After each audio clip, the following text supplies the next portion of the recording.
इस वक्त मैं सिसवा विधानसभा में मौजूद हूं। यूजीसी को लेकर के पूरे भारत में हंगामा मचा हुआ है और बवाल मचा हुआ है। आज हम उन्हीं सब चीजों को जानने के लिए यहां पहुंचे हैं।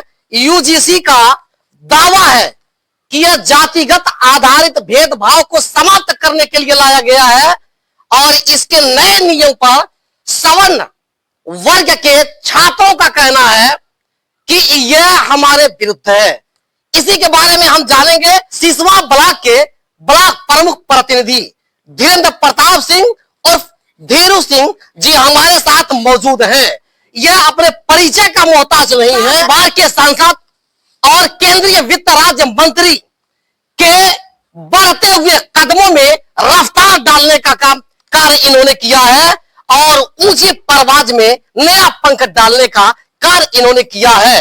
आज हमारे साथ यह मौजूद है और इनसे अच्छा, इनसे बेहतर कोई और जानकारी नहीं दे सकता, इसलिए कि बीजेपी के यह वरिष्ठ नेता है। आज हमारे साथ मौजूद है। तो भैया सबसे पहले आपका मेरे चैनल पे स्वागत है जी। बहुत बहुत धन्यवाद। तो यूजीसी को लेकर के पूरे भारत में एक हंगामा मचा हुआ है और बवाल मचा हुआ है। सवर्ण समाज के जो छात्र हैं यह कह रहे हैं कि हमारे विरुद्ध है। आप इसको कैसे देखते हैं? देखिए, अभी मैं आपकी बात सुन रहा था।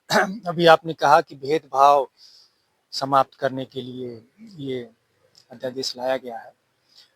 तो भेदभाव अगर हो तो समाप्त तो होना ही चाहिए, इसका तो मैं भी समर्थन करूंगा।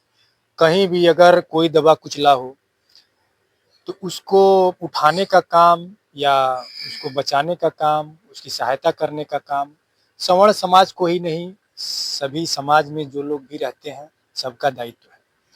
और जहाँ तक मेरा मानना है, मैं भी समाज को देखता हूँ। तो अब जैसे आपने अध्यादेश के विषय में आपने पूछा है, तो अब आपको तो मालूम ही अध्यादेश है क्या, पूरा देश जान रहा है अध्यादेश क्या है, इसमें ये कैसे आया है। जानना चाहते हैं कि जैसे यह विरोध हो रहा है, सवर्ण वर्ग के जो छात्र हैं यह कह रहे हैं कि यह हमारे विरुद्ध है जी।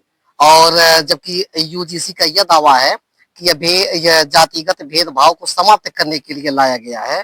तो इसमें कौन सही है और कौन गलत है? अध्यादेश की बात है तो आप अवगत हैं इसके विषय में कि जो अध्यादेश है उसमें जो भी विश्वविद्यालय, जो भी संस्थाएं हैं, निजी संस्थाएं भी उसमें जो यूजीसी द्वारा जो संचालित होती है, जो कमेटी बनेगी उस कमेटी में ओबीसी, अनुसूचित और महिलाएं, इनका प्रतिनिधित्व रहेगा। सामान्य वर्ग के जो लोग हैं उसमें भी महिलाओं को हटा दिया जाए तो केवल सामान्य वर्ग के छात्रों का जहां तक बात है, उनकी बात रखने वाला वहां पे कोई नहीं रहेगा। तो मेरा ये इसमें मानना है कि देखिए, परिवार है, भारतीय जनता पार्टी हमारा परिवार है, मैं उसका सदस्य और मेरी आत्मा है उसमें। लेकिन कहीं ना कहीं अगर हमारे परिवार को कहीं नुकसान होने की संभावना रहेगी या हमारे देश को कहीं ऐसा हमको लगेगा कि इससे नुकसान हो सकता है, तो उस विषय में मैं बिल्कुल अपने परिवार को बता सकता हूँ, आगाह कर सकता हूँ कि कहीं न कहीं कुछ त्रुटियां हैं जिसको विचार करने की ज़रूरत है। सामान्य वर्ग के जो छात्र हैं उनका इसमें ये कहना है कि अगर हमारे ऊपर कोई गलत आरोप लगता है, जैसे अगर आरोप लगता है तो सही है, कहीं कोई भेदभाव होता है, किसी भी तरह की जातिगत टिप्पणी होती है तो बिल्कुल उस पर सजा होनी चाहिए। लेकिन अगर कोई गलत आरोप भी लगाता है, उस पर कहीं कोई अपील की कोई वो नहीं है, जो आरोप लगाएगा उसके ऊपर कहीं कोई दंड का प्रावधान नहीं है, जो कि ये गलत है। तो इस पे विचार होना चाहिए।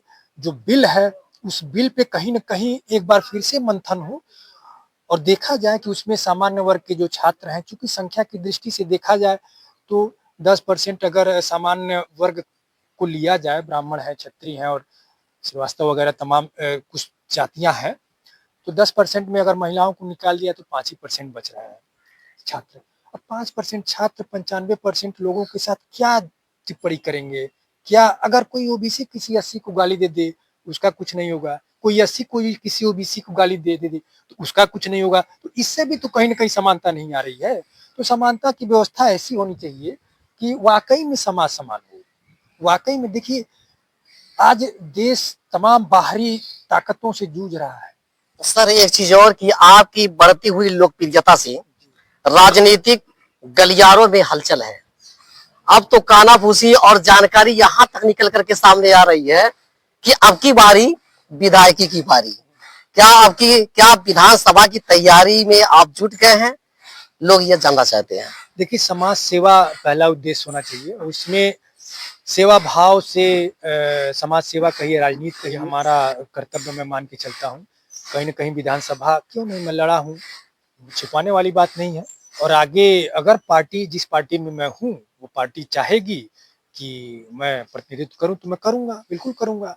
और वही लक्ष्य ही नहीं है, जनता का कल्याण हो, जनता हमको कोई न कोई पद अभी भी दी है, तो उस पद के हिसाब से मैं काम करता हूँ और आगे बिल्कुल करूँगा। भारतीय जनता पार्टी की सेवा करना, पार्टी के संगठन में काम करना, पार्टी को उत्तरोत्तर और ऊपर ले जाने में सहायता देना, लोगों के बीच काम करना, लोगों जो दबे कुचले लोग हैं उन लोगों के लिए खड़े रहना, ये हमारा कर्तव्य है। उसमें अगर पद मिलेगा तो ठीक है, बिल्कुल लड़ेंगे। तो देखा आपने कि किस तरीके से इन्होंने स्पष्ट रूप से अपने बातों को रखा। आज बस इतना ही। मैं मोहम्मद सलीमुल्लाह, महाराजगंज।